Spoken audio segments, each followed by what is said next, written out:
Alright, hi everybody, welcome back to my YouTube channel. This is teacher Stephanie, back with the knowledge. L'Esprit du Seigneur est sur moi car il m'a oint pour annoncer la bonne nouvelle et il m'a oint pour partager la bonne nouvelle aux pauvres. Vous savez, mon mari dit souvent être pauvre, ce n'est pas seulement manquer de l'argent, mais être pauvre, c'est aussi manquer de l'information. Quand tu manques l'information, tu peux être pauvre en information. C'est pour cela, dans ma chaîne, je partage les informations pour aider les gens qui sont pauvres en information. C'est ça. Tu peux être pauvre spirituellement, tu peux être pauvre en information, on peut être pauvre en tout. La pauvreté veut dire le manque. Nous sommes là pas seulement pour annoncer la bonne nouvelle, prêcher, mais nous sommes là aussi pour éduquer la communauté. C'est aussi notre devoir, étant qu'Église, étant que jeune femme, pour aussi éduquer la jeunesse qui arrive bientôt. Nous sommes en train de former les jeunes, nous sommes en train de partager l'information parce que nous ne voulons pas être des chrétiens trop spirituels et pauvres, mais nous voulons être des chrétiens riches spirituellement et riches financièrement et riches dans la vie quotidienne. Aujourd'hui, je devais faire la deuxième partie de la vidéo, les étapes pour acheter l'immobilier, mais j'ai remarqué que j'ai 15 questions devant moi que les gens m'ont posées, alors je dois répondre à ces questions. Après cette vidéo, la semaine prochaine, je vais laisser ça sur mon tableau comme ça. La semaine prochaine, je vais faire cette vidéo étape par étape. Qu'est-ce qu'il faut faire pour posséder l'immobilier? C'est très important. Cette vidéo ne ratez pas cette vidéo. Ok, je vais commencer par répondre à la première question qu'on m'a posée. C'est quoi les bons crédits pour avoir un mortgage à un bon pourcentage? For you to qualify for any house, okay, purchase or mortgage loan is starting from 600 upward. Mais pour le first home, okay, first time home buyers, il n'y a pas beaucoup d'exigences avec un loan de FHA.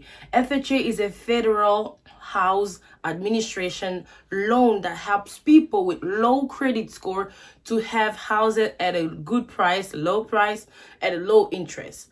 But they always require you to have at least 580 to 600. Si tu as moins de 580, tu ne seras pas qualifié. Donc, moi, je pense que le plus important, si vous voulez acheter une maison, travaillez sur votre credit score d'abord. Malgré l'argent, malgré quoi que ce soit, le credit score est important parce que c'est ça qui détermine quel montant vous pouvez afford, quel montant vous pouvez acheter ou être qualifié pour. So, it's very important to work on your credit score.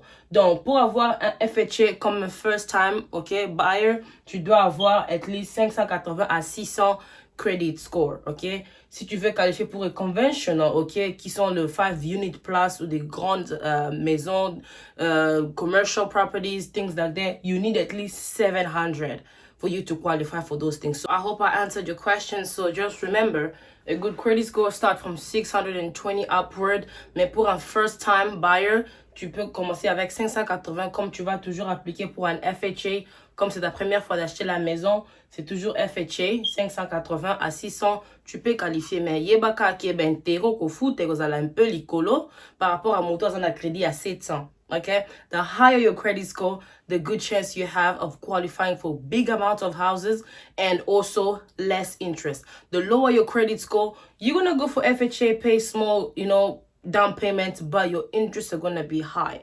But however, down the line, you can always refinance your house as your credit score improves. All right. Question number 2, les inconvénients d'appliquer pour un mortgage à un pourcentage plus ou moins bon. Let me read that in English. The disadvantages of applying for a mortgage at a more or less good percentage. You do not choose what percentage or interest, okay? But your credit score does. The credit score is like the key here. You do not choose what percentage your mortgage will be. Your credit score will determine that. That's what I'm saying. Work on your credit score.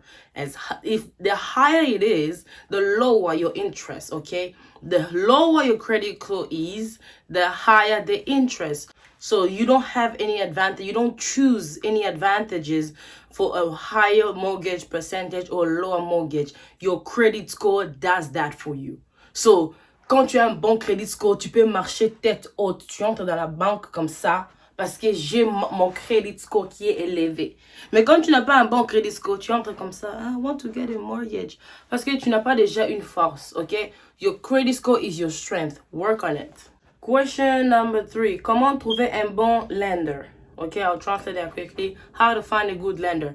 Lenders, you can get them through referrals, okay? People who have bought homes before you, they know some lenders. Hopefully they're good, they're kind enough to share the information with you. They can connect you to the lenders. Or you can go to your bank, okay? The bank is the best resources. The bank will connect you to a lender, and that lender can help you throughout the process, okay? So number one, through referral, or go to your bank, or you can simply Google them. But be careful with Google, because you can find some fake people, they'll false accounts. So make sure you go to your bank, and your bank can connect you to the lender. Numéro 4, la personne a demandé comment trouver un bon agent. How to find a good real estate agent. I would say referrals, okay? In the real estate business, les referrals est vraiment important, parce que la personne qui a aidé ma copine ou mon frère, mon ami à acheter une maison peut aussi m'aider. Parce que si ils ont un bon témoignage de cet agent, ils peuvent aussi me recommander, oh, j'ai aussi une soeur qui veut acheter une maison, how about you help her? So I would say, if you want to find a good real estate agent, ask those who have bought houses before to connect you to their agent. If not, you can go to your bank. The banks, they also have some contacts of agents who always in need to help people buy or sell houses. Or you can also Google it, okay? Google real estate agent around the area. It's gonna show up, and you get in touch with them. You meet, you talk to them. If you like their terms, you work with them. If you don't like it, you can keep searching. So referrals, go to your bank or look it up. Numéro 5, quels sont les principaux éléments qui peuvent constituer la base du choix d'une maison? Y a-t-il une bonne période pour appliquer ou chercher une maison? I would say for question number 5, the first thing you have to look at is, mostly when I've been looking for homes, okay, work with agent before, we look at the basement, okay? The basement is the foundation of the house. So the basement is akala, bazelu, salité. Ça, tu regardes seulement l'état de basement, ok? Ça montre que la fondation de cette maison n'est pas forte. On regarde beaucoup le basement. Ça détermine beaucoup de choses. Quand tu vas travailler avec ton agent, ask them, go with them, check the basement, make sure it's in good shape. Because if the basement is not in good shape, the foundation has a chance to crumble. So, good shape of the foundation. Number 2, the year it was built. Tu vas acheter une maison qui est construite en 1780 ou 1800. It's not... Be careful. Look at the year. Ask them which year was the house built. If it's 1990s, that's fine. Okay, the foundation can look good. But if the foundation does not look good and it's old, do not go for it. Now, there is a timeline when finding a house. You need to check with your real estate agent. Depending on which month you really want to move in, or want to leave the house where you're living right now, that's what I'm saying. Investing is better than just moving to another house. If you're really the type of picky person, you like choosing those type of house you really want, make sure you look for a house 3 months, okay, ahead before moving in the house. Because closing down the contract really takes up to 30 days. So you don't want to leave your house where you are renting because you think as you close the house, you move in the next day. No, it takes time. You know, the closing the deal, signing the papers, doing the inspection, all those kind of process does take time. So if you're really a picky person, 3 months ahead before moving, start looking for the house. Have a timeline. Where do I want to move? When do I want to start searching? And when am I going to close down the house? You have to think about that with your real estate agent. It's very important. You don't just wake up and go find a house and then find it and then move in. It's a process. Et parmi les éléments d'une maison, quand tu cherches à acheter une maison, cherche aussi le HOA. HOA, c'est une association, okay? It's a homeowners association. It's an association that really brings homeowners together. They pay a certain amount of money monthly or yearly to help them maintain the environment safe and clean. Vous allez voir dans d'autres quartiers, il y a des swimming pools for the public, il y a des parcs, il y a des maisons qui ont la même couleur, qui sont bien clean, les grasses sont coupées parce qu'il y a une association, okay, that helps them maintain that. You don't have to pay for it, the association does. So you pay and they hire someone to do the job. So if you want, okay, when you look at your mortgage payment à la fin du mois, il faut regarder si le HOA, okay, HOA est included. C'est aussi important parce que tu veux être dans un neighborhood qui est clean, il n'y a pas beaucoup de bruit. Tout ça, ça compte aussi. Et aussi, tu peux aussi chercher pour les equity. Equity is, okay, the value of the house minus what you owe. Parce que quand tu achètes une maison, il faut regarder NAC ou OE. Tu envisionnes la maison dans 2-3 ans. Est-ce que tu seras capable d'ajouter des valeurs à la maison? Ok, tu regardes ta maison, tu imagines, je peux ajouter quelques valeurs et le prix de la maison va augmenter. À partir de là, si je sais que je suis capable de sortir un equity, ok, equity from the house, which is your benefit, ok, quand tu vas vendre la maison, ah là, vraiment, je peux acheter cette maison, je peux investir. Mais si tu sens que cette maison est comme ne t'investis pas. Ok, so, the year of the house, check the basement, HOA, okay, insurance, check the equity of the house, ability for the house to increase in value. It's very important. If that house cannot increase in value, il y a des maisons que tu achètes, ils ont un bon, ils ont un problème. Donc, il faut toujours regarder que cette maison a la potentialité de m'apporter quelque chose un jour. Septième question, à Portland précisément, les taux d'intérêt est à la hausse et c'est très probable qu'il augmente plus encore. Dans ces cas, pourrais-tu conseiller à un borrower d'appliquer pour un loan en ces moments? You can only apply for a loan if you qualify for it. That's what I'm going to say. Because your credit score will tell you how much you qualify for. La Portland n'est pas la seule ville ici. Il y a beaucoup de villes que les gens ne visitent même pas. Brunswick, Bedford, Auburn, Lewiston, Gray, Windham. Il y a beaucoup de villes que les gens ne fréquentent pas, à Portland. Le fait que tout le monde est intéressé à Portland, le taxe va toujours augmenter parce que c'est d'abord, it's a commercial city. Ok, il y a beaucoup de commerce qui se passe ici. Oui, toujours cher à Portland. Alors, si nous sommes tous des hommes et des femmes de vision, nous allons voir que Portland n'est pas un endroit où investir maintenant. C'est trop tard. Ok, si tout le monde avait l'idée d'investir dans Portland, mais le cas à Portland est comme déjà cher. Nous devons maintenant voir ailleurs. Portland n'est pas la seule ville. Moi, je ne veux pas conseiller à quelqu'un de prendre une dette de... Parce que quand tu prends la dette d'une maison de 3 units ou 2 units à 700 000, le mortgage de la maison, c'est peut-être de 4 500. Tu vas faire louer les appartements combien pour eux ou combien la poche. Donc, ce n'est pas vraiment beneficial for me. I would not advise anyone to buy a house in Portland right now to either live or even rent it out because there is no profit. Tu vas mettre les appartements chers et il n'y aura personne pour louer tes maisons et puis écouter là-haut. Donc, il ne faut pas même investir maintenant à Portland. Moi, je pense que c'est trop tard parce que maintenant qu'il m'a dit tellement. Si vous voulez investir, je vous conseille de voir d'autres villes, ok? Cherchez aux alentours où les maisons sont moins chères. Et puis, ce qui va déterminer votre achat, c'est aussi votre crédit score. Donc, si ton crédit te qualifie pour les maisons de 400, 500 000, tu vas chercher les villes où on voit les maisons à ces prix-là. C'est là où tu vas investir. Si tu ne veux pas, tu veux toujours investir à Portland, tu attends jusqu'à ce que ton crédit score va augmenter ou le crédit score de ton partenaire et maintenant vous allez investir. Donc, c'est ce que je peux dire comme réponse. Question numéro 8. Conseillerais-tu à une personne de bâtir une nouvelle maison ou d'acheter une maison même ancienne? Personally, I would say it's kind of 50-50, but not 50-50. I think it's kind of like 80-20. All right? So, the pros of buying a house, okay, it's already built. There's just some few things to fix. You don't have to stress about it. You don't have to wait until it's built. Because tu as dépensé de l'argent, ok? Tu as dépensé l'argent, la banque t'a donné l'argent. Maintenant, tu t'attends que l'argent là revienne. Parce qu'il est temps de construire la maison. Faire tout ce qu'il doit faire là. Et maintenant, chercher des locataires. La personne qui a déjà acheté une maison a déjà des locataires et Azoliambongo. Toi, tu attends encore. Mais les pros, okay, of building a house is that, okay, it's new, it's the way you want it, you see the foundation, you get to see everything. Mais ça traîne, ça a un peu beaucoup de stress et c'est beaucoup d'argent, ok? It's more expensive. On dit souvent ça coûte plus qu'une maison qu'on a déjà construite qui est déjà là. Donc, moi, de préférable, je n'ai pas besoin d'avoir de stress pour une maison.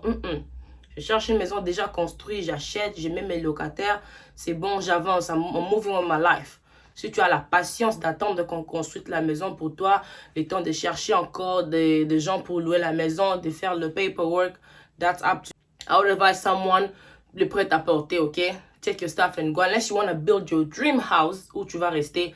Là, tu prends ton temps, tu sais que la maison est là. Mais si c'est une maison d'investissement, moi, je te conseille d'acheter une maison déjà construite. Une maison d'investissement, construire à zéro. Je pourrais construire à zéro si j'ai déjà des investissements quelque part qui me reproduisent de l'argent. Parce que je sais que s'il y a l'argent qui manque là-bas, je peux aller dans mon compte là-bas pour prendre de l'argent. Mais quand je compte que sur cette maison que j'ai bâtie pour me fournir de l'argent, that's a mission impossible. So if you want to build, make sure you have an investment in case something is missing, you can bring out money. But if you just have a job and you want to start building, just know that it's going to cost you. So we don't want to do that. Question numéro 10. Auquel moment de la procédure d'achat que tu peux décider de rompre la procédure? You as a buyer, you can change your mind anytime and you want to drop it. But remember, if you already signed a contract, you're already binded legally with that person, okay? The buyer and the seller. So you're going to have to go through a lot of process for you to just break that. I don't really know much about that, but you can ask your real estate agent. But from the little knowledge I have from what I studied, it's a long process. So you can break it, but if you sign already, it's legal. And breaking legal process is not something that takes a day. So I won't say much about that. You can ask your real estate agent once you get one. Numéro 12, peux-tu refinancer la maison? Si oui, à quel moment?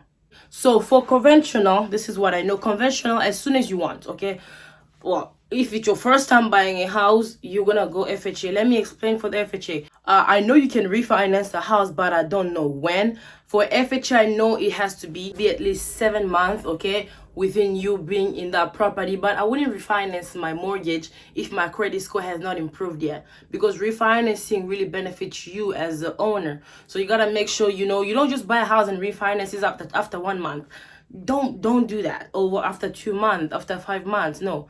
The laws usually say after 7 months for FHA. Conventional is anytime, but usually they advise you to wait for 6 months. I don't really know much deep into detail, but you can always ask your real estate agent so they can help you more with that. But I know you can refinance your FHA home and your conventional home.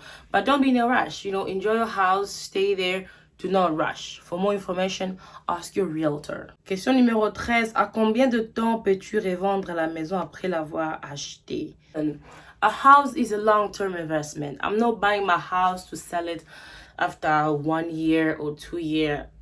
Like, do I have enough equity in that house? If my house has enough equity, I might put it up to sale. There's so many reasons that people sell their houses. If you're trying to relocate, or if you're trying to change a job, or you just don't want the house anymore, you can, sell the house at any time. But there's this rule of ownership which require you to stay at least for 2 years before, selling a house. But listen, nobody is in a rush to sell a house. You just bought your house, enjoy it. That's why I'm telling people, do not buy a house to stay first if you don't have a house that you invested in. Parce que quand tu vends cette maison, it's a lot of stress. Et puis le temps que tu vas acheter la maison, les maisons vont déjà augmenter, okay, price-wise. So that's why you need to invest first. Because I don't think if I have my rental property, I have people renting it out, I'm going to want to kick them out so I can start selling the house. For what? La plupart des gens qui vendent les maisons, c'est les maisons qu'ils achètent sans but, sans raison, sans sentiment, les émotions. Et à la fin, donc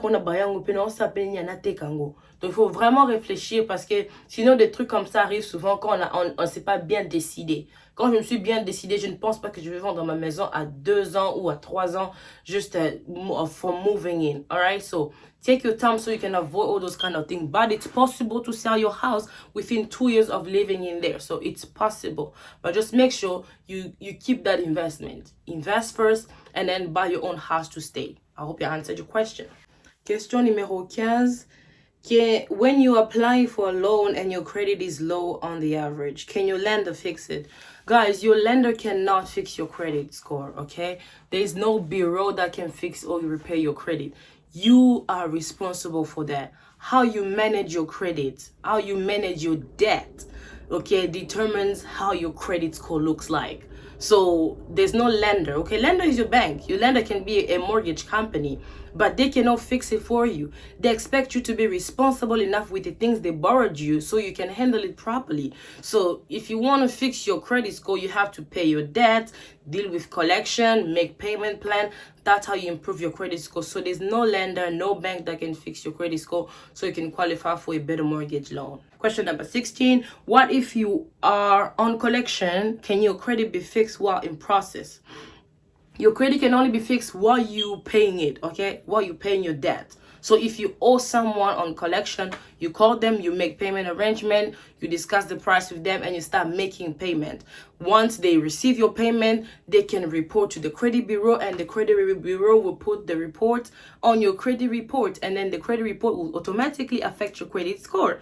If you guys watch my video on the credit process, you will understand this, because it is important to understand how credit works. All right, so when you're on collection, you can still fix your credits only if you are paying them, only if you are managing your debt, only if you are handling your credit card very well by using less than 30%. So collection can impact your history tremendously. Make sure you get rid of them as soon as you can. If you want to buy a house, start getting rid of collection. These things stay in your history for long. So make sure you are clean when you go apply for a mortgage loan. Last question, can you apply for a new credit while in the mortgage process? If yes, what are the pros and cons? Can you apply for a new credit? Lenders, okay, they treat us as some desperate people sometimes. C'est comme si vous avez déjà un crédit. Suko, why do you need another new line of credit? Okay, when you start applying for so many credit, they start looking at you as a desperate person. It's like you can't afford anything on your own. All you need is credit. So you want to protect your reputation. You want to look good in front of the lenders by protecting your credit, by not adding new credit line. Before you go get any credit line, ask yourself, is this really important? If it's just a credit card, what do I need this credit card now? Because I'm in the process of getting a mortgage. So it's not really necessary to fill your life with debt, okay? Debt that are not bringing you anything, debt that will just harm your credit score. I will not advise someone who's already working on a mortgage process to go add another new line of credit. No, finish up your mortgage process because it's the biggest loan of your life. You gotta make sure it goes right, because once an inquiry goes into your credit report, it drops your score. So you're in the process of getting a house, do not affect it by getting any new credit line, unless somebody is dying somewhere you really need that credit card. But if not, do not get it. I hope that was very helpful. I hope I was able to answer your question. Let me see if there's anyone. No. Okay, so if there's any more questions, you know where to find me, just send them. La semaine prochaine, je vais maintenant répondre à toutes ces questions. Comment acheter une maison étape par étape. Je vais expliquer tous ces points ici, parce que même si tu copies, tu ne pourras même pas peut-être comprendre. Je vais expliquer ça moi-même, vous allez comprendre. Aujourd'hui, je voulais répondre d'abord aux questions, parce que ça, c'est aussi une vidéo qui est un peu longue. Je ne pouvais pas mélanger les à trop moulaï.